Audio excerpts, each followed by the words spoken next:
Well, hello everyone. Welcome to the Layman Way, where we bring the explanation of the key concepts for UPSC preparations in a very fun and engaging way. Concepts from subjects like geography, polity, history, economy, and much more.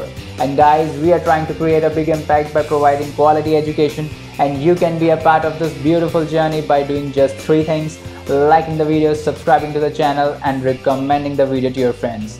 Alright guys, if you want to view the full course, you can always go on the I button in the top right corner and view our full playlist. And if you are following this course, do not forget to leave a comment down below to share your progress with others so that we can motivate one another. And let's get started. So guys, let's move ahead in our lecture. और last lecture में हमने multilateral organisations को discuss किया था जिसका India part है। तो आज हम डिस्कस करेंगे ऐसी ऑर्गेनाइजेशन जिनका इंडिया पार्ट नहीं है। तो ये आपको एक एक ग्रुप में याद हो सकता है ना। तो सबसे पहले ऑर्गेनाइजेशन की बात करते हैं, African continental free trade agreement. तो बेसिकली नाम से ही पता चल रहा है अफ्रीकन कॉन्टिनेंटल की जो अफ्रीकन कॉन्टिनेंट में कंट्रीज़ हैं उनके बीच में फ्री ट्रेड एग्रीमेंट है। तो इंडिया क्यों ही होगा, इंडिया अफ्रीकन कॉन्टिनेंट का पार्ट थोड़ी है ना। तो इंडिया इसका पार्ट नहीं है, ये लॉजिकल भी है, ठीक है। तो क्या करता है बेसिकली कोई भी फ्री ट्रेड एग्रीमेंट, कोई भी फ्री ट्रेड एरिया क्या एग्रीमेंट या एरिया क्या उसका मोटिव होगा कि भाई जो मेंबर कंट्रीज़ हैं उनके बीच में स्मूथ और फ्री मूवमेंट ऑफ पीपल हो, फ्री मूवमेंट ऑफ ट्रेड हो, लेबर हो, है ना, इन्वेस्टमेंट हो, बिजनेस हो, यही सब करेगा। तो उसका क्या है, ये एक ऐसा सिंगल कॉन्टिनेंटल मार्केट क्रिएट करने की बात करता है जो गुड्स एंड सर्विसेज में ऐसा सिंगल कॉन्टिनेंट मार्केट क्रिएट करने की बात करता है जिसमें फ्री मूवमेंट हो बिजनेस पर्सनस और इन्वेस्टमेंट्स का, है ना। तो अफ्रीका सिंस बहुत ही लार्ज कॉन्टिनेंट है तो it would be the largest free trade area in the world measured by the number of countries participating. तो अगर हम पार्टिसिपेटिंग कंट्रीज़ की बात करें तो इसमें बहुत ज़्यादा कंट्रीज़ हैं। तो अफ्रीकन यूनियन में बेसिकली जो 55 कंट्रीज़ हैं उसमें से 54 कंट्रीज़ इसका पार्ट हैं, ठीक है। तो ऐसा कोई भी फ्री ट्रेड एग्रीमेंट नहीं है जिसमें इतनी ज़्यादा कंट्रीज़ हैं। तो it would be basically the largest free trade area in the world, है ना। तो ये मैंने बताई दिया कि आपको 54 में से जो 55 में से 54 कंट्रीज़ हैं अफ्रीकन यूनियन की, वो इसका पार्ट है ना। तो बस इतना ही याद रखना है, ज़्यादा कुछ इसमें इन डेप्थ पढ़ने का ज़रूरत है नहीं। उसके बाद inter parliamentary alliance on China की हम बात करते हैं। तो अलायंस क्या करेगा, ये बेसिकली काउंटर करेगा risk to global trade, security, human rights due to China's growing influence. तो अभी आप देख रहे हो कि जो वर्ड है that is centred around China for manufacturing, है ना। तो इस इन्फ्लुएंस को, इतना ज़्यादा जो इन्फ्लुएंस चाइना का बढ़ रहा है, आप देखोगे CPEC और BRI बेल्ट रोड इनिशिएटिव है। चाइना क्या कर रहा है बेल्ट रोड इनिशिएटिव के थ्रू, अपना ग्लोबल प्रेजेंस बढ़ा रहा है बेसिकली, है ना। तो इन सब को काउंटर करने के लिए बेसिकली ये inter parliamentary alliance on China है। ये बेसिकली काउंटर करेगा ऐसे रिस्क को जो अराइज हो सकता है because the world is very much dependent on China and उसका ग्रोइंग इन्फ्लुएंस, है ना। ताकि चाइना का डोमिनेंस और डिक्टेटरशिप ना बढ़े, उसको काउंटर करने के लिए अलायंस है। तो इसमें पार्टिसिपेटिंग नेशन कौन है, तो आपको पता ही होगा US चाइना का ट्रेड वॉर चलता रहता है, तो US तो हो गई, है ना। तो US है, जर्मनी है, UK है, जापान है, ऑस्ट्रेलिया है, कनाडा है, स्वीडन है, नॉर्वे है और मेंबर्स ऑफ यूरोपियन पार्लियामेंट इसके मेंबर्स हैं, ठीक है। तो ये आपको याद रखना है। उसके बाद आगे बढ़ते हैं, US मैक्सिको कनाडा एग्रीमेंट की बात करते हैं। तो ये कुछ नहीं है, ये आपको इसको जो आप नाफ्टा पढ़ते थे ना पहले, north American free trade agreement, उसी का ही नाम चेंज करके अब US मैक्सिको कनाडा कर दिया है ना। तो पहले नाफ्टा वही है, नाफ्टा ही है, सेम ही है, इनके बीच में फ्री ट्रेड एग्रीमेंट है ना। तो it was created in 1994 to generate economic growth and to help to raise the standard of living of the people in all the member countries. तो नॉर्मल हर किसी फ्री ट्रेड एग्रीमेंट का क्या यही role होता है कि भाई स्टैंडर्ड ऑफ लिविंग बढ़ाएंगे, फ्री ट्रेड इंश्योर करेंगे, है ना, ताकि एक दूसरे को हम हेल्प कर सकें ग्रो करने में, है ना। तो वही इसका भी है। उसके बाद साउथ अफ्रीकन कस्टम्स यूनियन की बात करते हैं, SACU। तो क्या है ये SACU, इसमें कौन कौन सी कंट्रीज़ है, बेसिकली एक कस्टम यूनियन है किसके किसके बीच में, बोत्सवाना, लेसोथो, नामीबिया, है ना, साउथ अफ्रीका, एस्टवानिया, इन सब के बीच में ये एक कस्टम यूनियन है। तो कस्टम यूनियन होता क्या है, सबसे पहले यही बात करते हैं, कस्टम यूनियन होता क्या है। ये बेसिकली एक एग्रीमेंट होता है किनके बीच में, दो या उससे ज़्यादा नेबरिंग कंट्रीज़ के बीच में, ताकि हम ट्रेड बैरियर्स को रिमूव कर पाएँ, है ना। और कस्टम ड्यूटी, बेसिक का नाम में कस्टम आ रहा है तो कस्टम ड्यूटी को हमको हटाना है ना। तो कस्टम यूनियन क्या होता है, कस्टम ड्यूटी को हम हटाते हैं और ट्रेड बैरियर को हम हटाते हैं ताकि अच्छे से ट्रेड हो पाए उनकी नेबरिंग कंट्रीज़ के बीच में, है ना। जो भी कंट्रीज़ कस्टम यूनियन का पार्ट हैं उनके बीच में एक अच्छे से ट्रेड हो पाए, ट्रेड बैरियर रिमूव करके उसको हम कस्टम यूनियन बोल देते हैं, ठीक है, ताकि हम कस्टम ड्यूटी उनके ऊपर हटा पाए। तो ऑलरेडी कस्टम ड्यूटी अगर हटेगी तो क्या होगा, इंपोर्ट सस्ते हो जाएंगे, तो ट्रेड बैरियर रिमूव हो जाएगा। कस्टम ड्यूटी एक टाइप का ट्रेड बैरियर ही तो होता है। जैसे इंडिया लगाता है चाइना के माल पे चाइना से जो भी इंपोर्ट होता है उस पर कस्टम ड्यूटी बहुत ज़्यादा लगती है, एंटी डंपिंग ड्यूटी लगती है। तो इन सबको अगर इंडिया हटा देगा तो क्या होगा? ये सब ट्रेड बैरियर्स ही तो हैं, कोई भी बाहर से इंपोर्ट करना चाहेगा नहीं, क्योंकि भाई बहुत महंगा पड़ जाएगा कस्टम ड्यूटी वगैरह लगा के। तो ये सब ट्रेड बैरियर हैं, तो इसको हटाएगा, है ना। वर्ल्ड ओल्डेस्ट कस्टम यूनियन है, जिसका फॉर्मेशन 1910 के आसपास हुआ था, है ना। तो आपको याद रखना है कि साउथ अफ्रीकन कस्टम यूनियन जो है वो वर्ल्ड का ओल्डेस्ट कस्टम यूनियन है, ठीक है। आगे बढ़ते हैं और नाटो की बात करते हैं। तो नॉर्थ अटलांटिक ट्रीटी ऑर्गेनाइजेशन, तो नाटो क्या है? बेसिकली एक इंटर गवर्नमेंटल मिलिट्री अलाइंस है, किनका? उन 29 नॉर्थ यूरोपियन और नॉर्थ अमेरिकन और यूरोपियन कंट्रीज़ का। तो इसमें बेसिकली इनका मोटिव क्या रहता है कि अगर किसी भी एक कंट्री के ऊपर अटैक होता है, दैट मीन्स कि सारी कंट्रीज़ के ऊपर अटैक हुआ है और सारी कंट्रीज़ उसको टैकल करने की कोशिश करती हैं, ठीक है।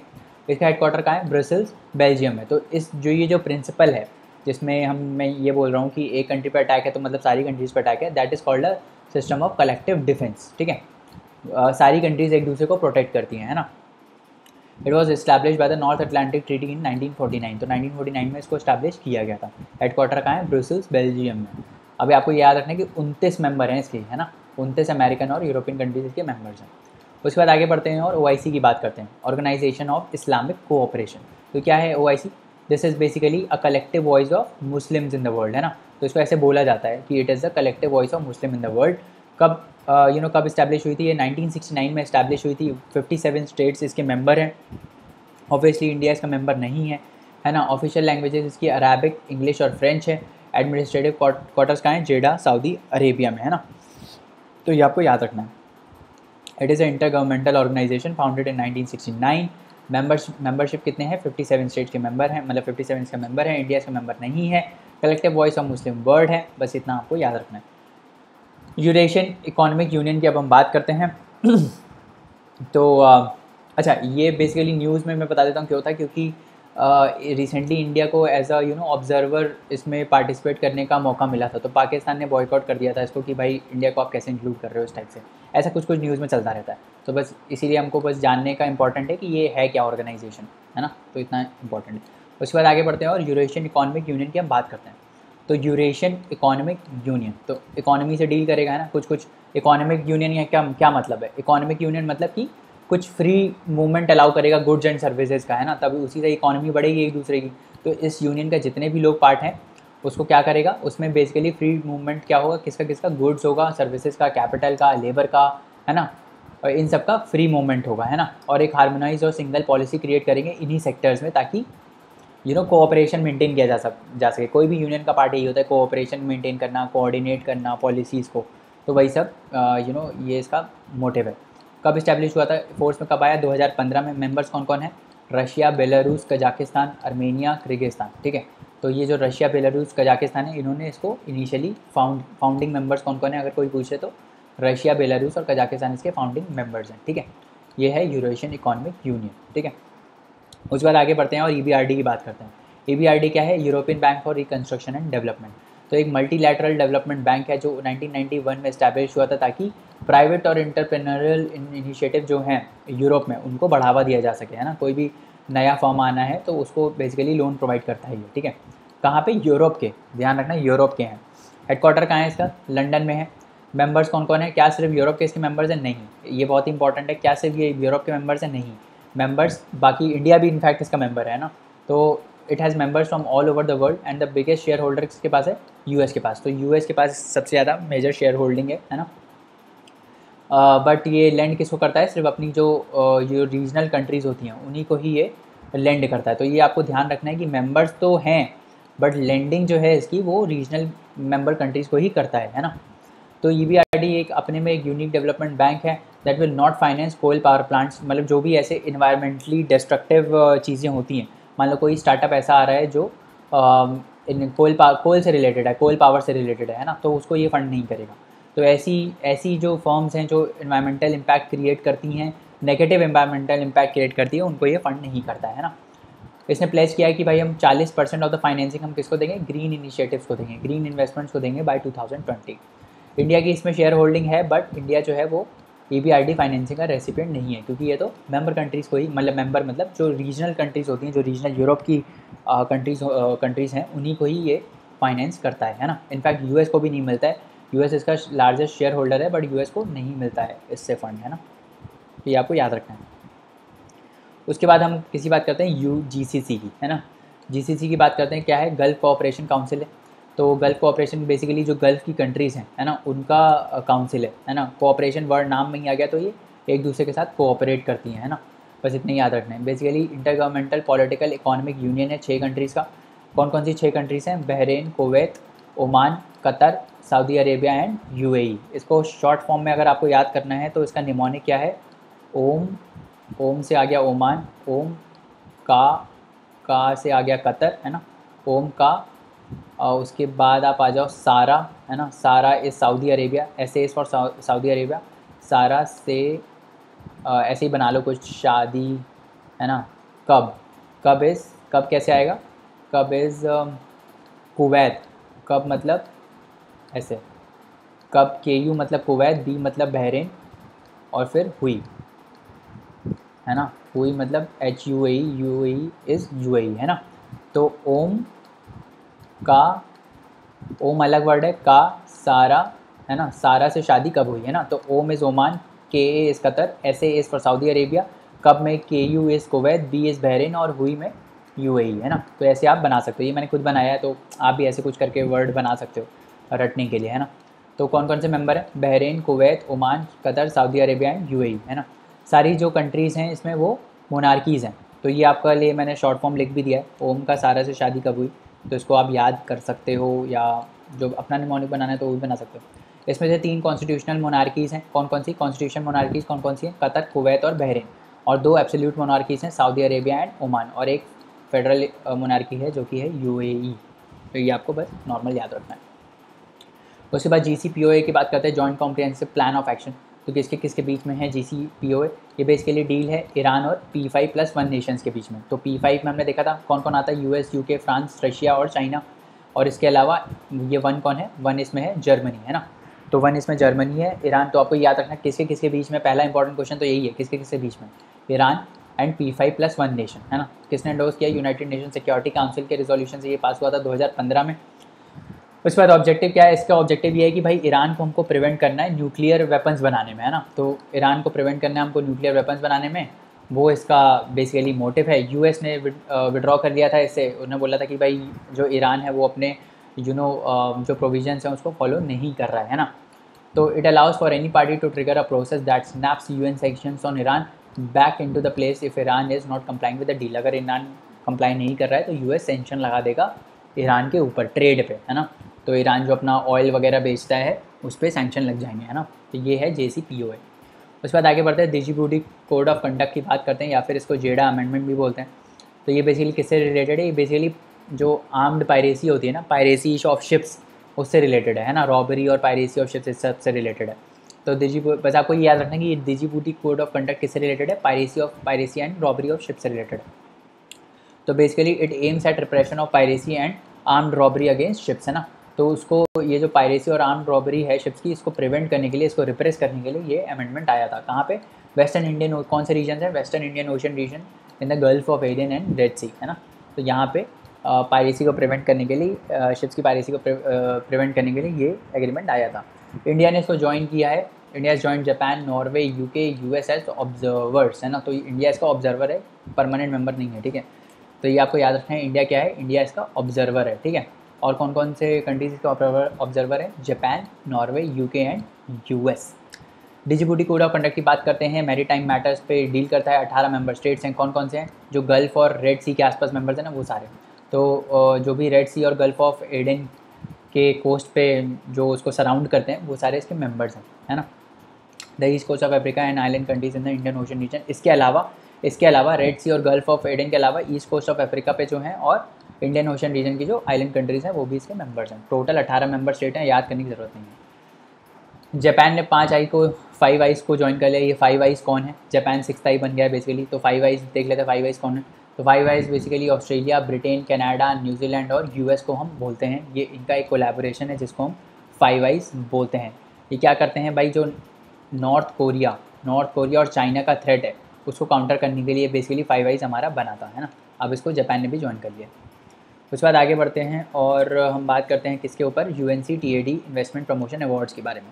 तो बेसिकली इन्वेस्ट इंडिया जो है, इंडिया की नेशनल इन्वेस्टमेंट प्रमोशन एजेंसी, उसको ये अवार्ड मिला है अभी इनिशियली। तो इसके लिए अवार्ड क्यों दिया जाता है? इस अवार्ड से UNCTAD recognises and celebrates the outstanding achievements of the world's best practice investment promotion agencies. तो बेसिकली जो भी वर्ल्ड की बेस्ट इन्वेस्टमेंट प्रमोशन एजेंसीज होती हैं जो अपनी कंट्री में इन्वेस्टमेंट के लिए बेसिकली प्रमोशन करती हैं और हेल्प करती हैं, उनको ये UNCTAD अवार्ड देता है। तो ये UNCTAD है क्या? Basically permanent international governmental body है, इस्टेब्लिश बाय UNGA इन 1964। तो इसको इस्टेब्लिश कब किया गया था? 1964, है ना। उसके बाद आता है एशिया रीएश्योरेंस इनिशिएटिव एक्ट। तो एशिया रीएश्योरेंस इनिशिएटिव एक्ट क्या है? बेसिकली ये मल्टीफेसेट US स्ट्रैटेजी है ताकि US की हम सिक्योरिटी, इकोनॉमिक इंटरेस्ट और वैल्यूज़ को इंडो पैसिफिक रीजन्स में प्रमोट कर पाएँ और इंक्रीज़ कर पाएँ, ठीक है। तो ये आपको याद रखना है कि ये क्या है? ये बेसिकली मल्टीफेसेट US स्ट्रैटेजी है to increase the US security, economic interest and values in the Indo Pacific region, ठीक है। क्या करेगा ये? चाइना को काउंटर करेगा and recognises the vital role of strategic partnership between US and India in promoting peace and security in the Indo Pacific reason.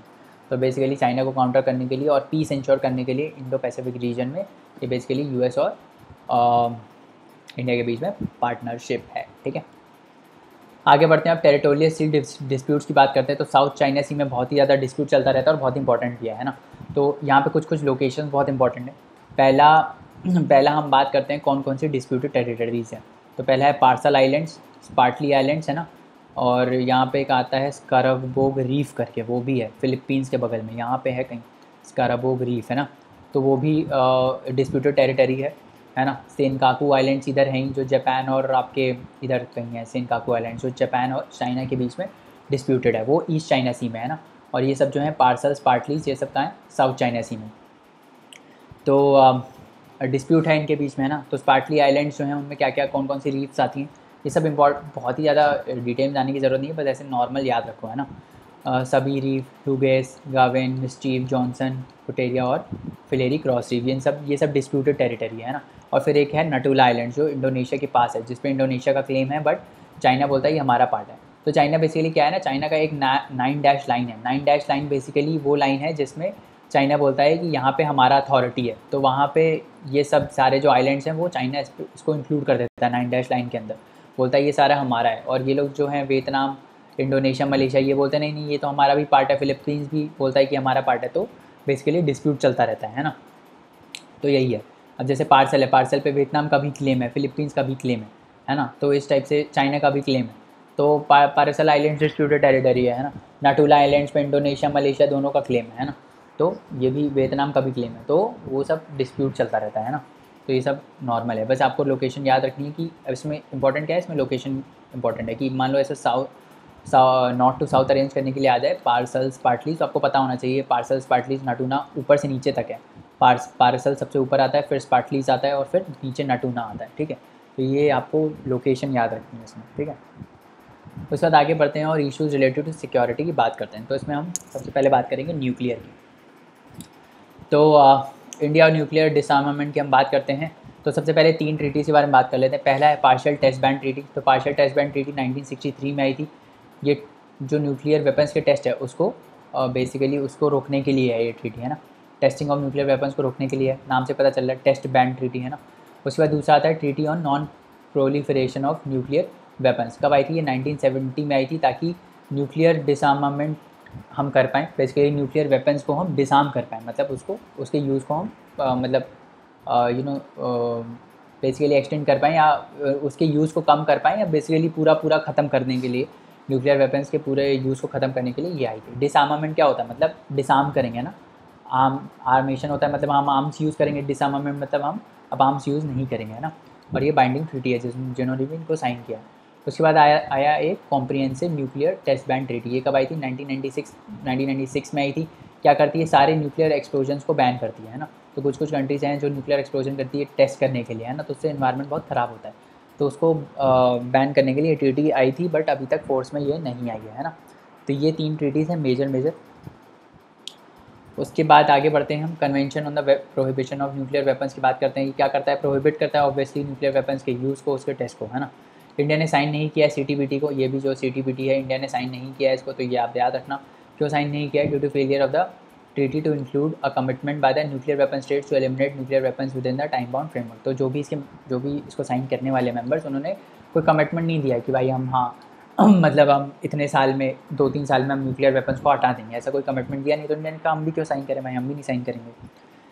India maintains that Geneva based conference on disarmament is the single multilateral disarmament negotiation forum. क्या ही इससे क्या question आ जाएगा? तो कोई question नहीं आएगा, question आएगा इससे इन सबसे इसके क्वेश्चन आ सकता है, तो इनको हम डिस्कस करते हैं। अब नेक्स्ट ट्रीटी की बात करते हैं, treaty on prohibition of nuclear weapons के बारे में, है ना। तो treaty on prohibition of nuclear weapons, क्या नाम से पता चला, प्रोहिबिट करेगी किसको? न्यूक्लियर वेपन्स को, है ना।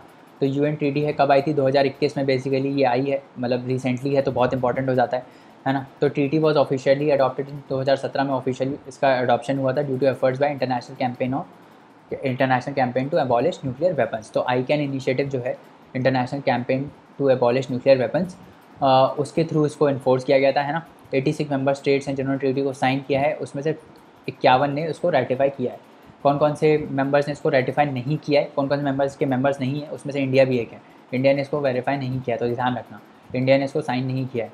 Treaty on prohibition of nuclear weapons को इंडिया ने साइन नहीं किया, ये आपको याद रखना है। उसके अलावा और कौन कौन से स्टेट्स हैं कंट्रीज हैं जिन्होंने इनको साइन नहीं किया है? US, Russia, China, Britain, France, India, Pakistan, north Korea and Israel. और इन्होंने इसको, और नाटो की जितनी कंट्रीज़ हैं उन्होंने इसको बेसिकली रेटिफाई नहीं किया है ना। और कोइंसिडेंटली ये सारी ऐसी कंट्रीज़ हैं जिनके पास न्यूक्लियर वेपन्स हैं, है ना, तो इन्होंने इसको रेटिफाई नहीं किया है। और ये क्या है, ये बेसिकली लीगली बाइंडिंग है, जो जिसने भी इसको किया है उसके लिए ये लीगली बाइंडिंग है ना, चाहे उसने रेटिफाई किया हो चाहे ना किया हो, है ना, तो उसके लिए लीगली बाइंडिंग है। क्या करता है ये? प्रोहिबिट करता है स्टेट्स को डेवलप करने के लिए, टेस्ट करने के लिए, प्रोड्यूस करने के लिए, मैन्युफैक्चर करने के लिए, जितने भी न्यूक्लियर वेपन्स हैं उनको डेवलप, टेस्ट, प्रोड्यूस, मैन्युफैक्चर करने के लिए उसको प्रोहिबिट करता है। या फिर और कोई स्टॉक में भी नहीं रख सकता कि भाई कभी मेरे ऊपर न्यूक्लियर अटैक हुआ तो हम ये स्टॉक में रखते हैं, हम भी रिटेलिएट करेंगे, तो वो स्टॉक भी नहीं कर सकता न्यूक्लियर वेपन्स को, है ना। कोई भी ट्रांसफ़र नहीं होगा किसी भी रेसिपिएंट का व्हाट्सोएवर न्यूक्लियर वेपन्स और अदर न्यूक्लियर एक्सप्लोजिव डिवाइसेस और कंट्रोल ओवर सच वेपन्स और एक्सप्लोजिव डिवाइसेस डायरेक्टली और इनडायरेक्टली। बेसिकली न्यूक्लियर वेपन्स को पूरा वर्ड से हटाने के लिए ये ट्रीटी आई है कि न्यूक्लियर वेपन हो ही ना कहीं पे, है ना, शांति बनी रहे। It will receive the transfer of और कंट्रोल ओवर न्यूक्लियर वेपन्स और न्यूक्लियर एक्सप्लोजिव डिवाइसेस डायरेक्टली और इनडायरेक्टली। ये पढ़ लिया। कोई भी अगर यूज़ करता है, थ्रेटन करता है न्यूक्लियर वेपन से, है ना, वो इस ट्रीटी के अगेंस्ट जाएगा। एसिस्ट करता है, इनकरेज करता है या इंड्यूस करता है बनाने के लिए न्यूक्लियर वेपन या लॉन्च करने के लिए, वो भी इसका पार्ट है, वो भी इसको बेसिकली क्या बोलते हैं, प्रोहिबिट करेगा, है ना। अलाउज एनी स्टेशनिंग, इंस्टॉलेशन और डिप्लॉयमेंट ऑफ न्यूक्लियर वेपन्स, है ना, तो ऐसा भी अलाउड इसमें नहीं है, ठीक है। इन सबको ये प्रिवेंट करता है, ये सारी जितनी 3 जो इसमें प्रोविजंस हैं वो उसको प्रिवेंट करता है। ये डिफरेंट कैसे है न्यूक्लियर प्रोहिबिशन ट्रीटी से? ये डिफरेंट कैसे है ना, ये जो treaty on prohibition of nuclear weapons है ये एनपीटी ट्रीटी से डिफरेंट कैसे है ये देख सकते हैं। तो ये जो basically treaty for prohibition of nuclear weapons है, ये न्यूक्लियर वेपन्स को पूरा प्रोहिबिट करती है, मैन्युफैक्चर से लेकर स्टॉक पाइलिंग तक। जबकि जो एनपीटी ट्रीटी है ये basically non nuclear weapon states को बोलती है कि आप आप डेवलप नहीं करोगे न्यूक्लियर वेपन्स। किसके लिए? नॉन न्यूक्लियर वेपन स्टेट्स जो हैं, जिनके पास न्यूक्लियर फैसिलिटीज़ है उनके पास तो है ही है, क्या कर सकते हैं। जिनके पास नहीं है उनको प्रोहिबिट करती है कि भाई वो डेवलप ना करें न्यूक्लियर वेपन्स, ठीक है। ये हो गया, ये एक डिफरेंस हो गया। दूसरा क्या है? It prohibits the use of nuclear weapons, जबकि NPT is focused on transfer, manufacture, acquisition of these weapons. तो बेसिकली किसी कंट्री से दूसरी कंट्री जा रहा है ना, मैन्युफैक्चर हो रहा है या फिर कोई उस वेपन को एक्वायर कर रहा है, तो उसको ये प्रिवेंट करती है। और ये TPNW क्या करती है? ये प्रोहिबिट करती है यूज़ को, है ना, कि भाई कोई यूज़ ही नहीं होगा कभी। TPNP complements and supports the NPT nuclear disarmament and non-proliferation objectives to pursue negotiations on effective measures for nuclear disarmament। Basically ये इसको NPT ट्रीटी जो है जो ये treaty for prohibition of nuclear weapons है, ये बेसिकली कॉम्प्लीमेंट करती है किसको? NPT ट्रीटी को। कोई अलग अलग ट्रीटी नहीं है, ये बेसिकली एक दूसरे को कॉम्प्लीमेंट करती है। तो यही बेसिकली इसमें बताने की कोशिश हो रही है ना। आगे बढ़ते हैं, स्पेस वॉरफेयर की अब हम बात करते हैं। तो space warfare is a combat that takes place in the outer space. Warfare क्या होता है? वॉर, स्पेस मतलब स्पेस में वॉर, है ना। अर्थ के बाहर अगर कोई वॉर हो रही होती है तो उसको हम बोलते हैं स्पेस वॉरफेयर। कैसे वॉर होगी? मान लो कोई सैटेलाइट जा रही है ना, मान लो इंडिया ने अपना मिसाइल लॉन्च किया और सैटेलाइट को नस्त नाबूद कर दिया, है ना, तो मतलब पूरा डिस्ट्रॉय कर दिया है ना, तो उसको हम बोलेंगे स्पेस वॉरफेयर। ठीक है, स्कोप क्या है, इसमें कौन कौन सी चीज़ें इंक्लूडेड हैं। ग्राउंड टू स्पेस, मतलब यहाँ ग्राउंड से मिसाइल लॉन्च किया और स्पेस में जाके किसी सैटेलाइट को मार दिया ना, ये इंक्लूडेड। स्पेस टू स्पेस भी है, मान लो स्पेस में ही किसी ऑर्बिट में मिसाइल लॉन्च कर दिया है ना, किसी ऑर्बिट में मिसाइल लॉन्च कर दिया और वो बाद में जाके किसी सैटेलाइट को डिस्ट्रॉय कर देता है, तो वो भी है। स्पेस टू ग्राउंड वॉरफेयर भी है, भाई स्पेस से लॉन्च करके ग्राउंड पे भी मार दो, तो वो भी स्पेस वॉरफेयर में इंक्लूड होता है ना। जितनी भी पॉसिबिलिटीज़ हैं ग्राउंड और स्पेस के रिलेटेड, वो सारी इसमें इंक्लूडेड है। ठीक है, उसके बाद ये कब हुआ था, 1962 में चालू हुआ था, जब यूएस ने अपना ground based nuclear weapon space में एक्सप्लोड किया था। तो यूएस ने अपना न्यूक्लियर वेपन टेस्ट करने के लिए उसको स्पेस में एक्सप्लोड किया था, वहाँ से ये चालू हुआ था। और उसके बाद 5 साल बाद इसके आउटर स्पेस ट्रीटी आई थी 1967 में, जो बोलती है कि भाई पीसफुल यूज़ होना चाहिए, किसका पीसफुल यूज़ होना चाहिए अपने आउटर स्पेस का, वो ये ट्रीटी बोलती है। अभी क्या प्रोविजंस हैं, अब जो ये एग्जिस्टिंग और फ्यूचर स्पेस वेपन्स हैं इसकी हम बात करते हैं। तो ये क्या हैं, वे कौन कौन से 2 टाइप के वेपन्स होते हैं, एक होता है kinetic physical weapon. Kinetic physical weapon जो भाई मतलब जैसे इंडिया ने अभी एसैट लॉन्च किया था, है ना, तो वो उसका काइनेटिक वेपन था, है ना। तो बेसिकली डायरेक्टली स्ट्राइक करती है, ये ग्राउंड से जाके किसी सैटेलाइट को ऑर्बिट में डिस्ट्रॉय कर देती है, तो वो है काइनेटिक फिजिकल वेपन। ठीक है, जैसे एंटी सैटेलाइट वेपन जो है हमारे एसैट जो इंडिया ने अभी टेस्ट किया था, है ना, वो सब हो गए काइनेटिक फिजिकल वेपन्स। और नॉन काइनेटिक मतलब जो मूवमेंट वाले नहीं हैं, जैसे मतलब ऐसा कुछ नहीं है कि मिसाइल आपने लॉन्च किया है ना, ऐसा कुछ नहीं है कि मिसाइल लॉन्च करके उससे टकराया और वो डिस्ट्रॉय हुआ, ऐसा कुछ नहीं है। नॉन काइनेटिक फिजिकल वेपन जैसे हो सकता है, मान लो आप कोई हाई पॉइंट लेज़र मार रहे हो किसी सैटेलाइट पे, है ना, और उस लेज़र से वो सैटेलाइट डिस्ट्रॉय हो गई, तो ये है नॉन काइनेटिक, क्योंकि इसमें कोई मूविंग पार्ट नहीं है ना, इसमें ये मूव करके नहीं मार रहा है, ये ऐसे ही लेज़र के थ्रू मार रहा है, तो that is non kinetic. These weapons can have physical effects on satellites and ground stations without making physical contact, है ना, कोई फिजिकल कॉन्टैक्ट नहीं होगा। जैसे high powered microwave weapons, electromagnetic pulse weapons, है ना, लेज़र लाइट्स, ये सब जो हैं वो ये सब क्या है, ये सब नॉन काइनेटिक है। इंडिया की अगर हम कैपेबिलिटी की बात करें तो मिशन शक्ति लॉन्च हुआ था, जिसमें हमने एसैट को लॉन्च किया था ना।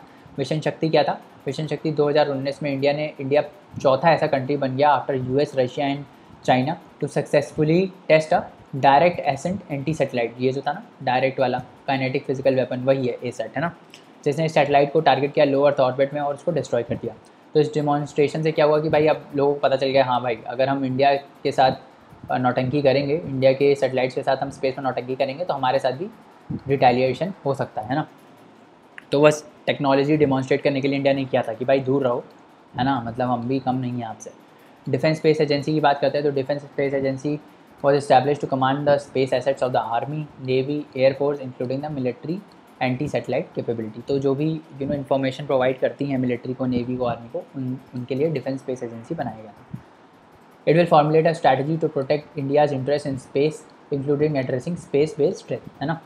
तो इन सब के लिए काम करेगा। इंड स्पेस एक्स की अगर हम बात करें तो ये इंड स्पेस एक्स क्या है, स्पेस वॉरफेयर एक्सरसाइज है, जब 2019 में कंडक्ट हुई थी, ताकि हम आइडेंटिफाई कर पाएँ की challenges and shortfalls if conflict escalates in space dimension. अगर स्पेस में कोई कॉन्फ्लिक्ट होता है तो उससे रिलेटेड हम स्ट्रैटेजीज़ बना पाएँ, चैलेंजेस को पहले से ही देख पाएँ कि क्या क्या चैलेंजेस आ सकते हैं। उसके लिए क्या बनाए, उसके लिए इंड स्पेस एक्स बनाए। इंडिया का ये क्या है, IndSpaceEx, basically ex मतलब एक्सरसाइज, इंडिया मतलब इंड मतलब इंडिया का, स्पेस मतलब स्पेस का एक्सरसाइज था, है ना। तो ये आपको याद रखना है, ठीक है। चलो तो चलिए दोस्तों, आज के लिए इतना रहने देते हैं, बाकी कंसेप्ट्स नेक्स्ट लेक्चर में पढ़ेंगे। और जाने से पहले लाइक शेयर सब्सक्राइब करना ना भूलें, चैनल को रिकमेंड करें अपने दोस्तों को, और आप हमको अपने डाउट्स और क्वेरीज़ जो हैं वो queries@thelaymanway.com पे भेज सकते हैं, जहाँ पे हम आपका रिप्लाई इंस्टेंटली करेंगे। तो चलिए नेक्स्ट लेक्चर में मिलते हैं, तब तक पढ़ते रहिए, हार्ड वर्क करते रहिए। Thank you so much, bye bye and take care.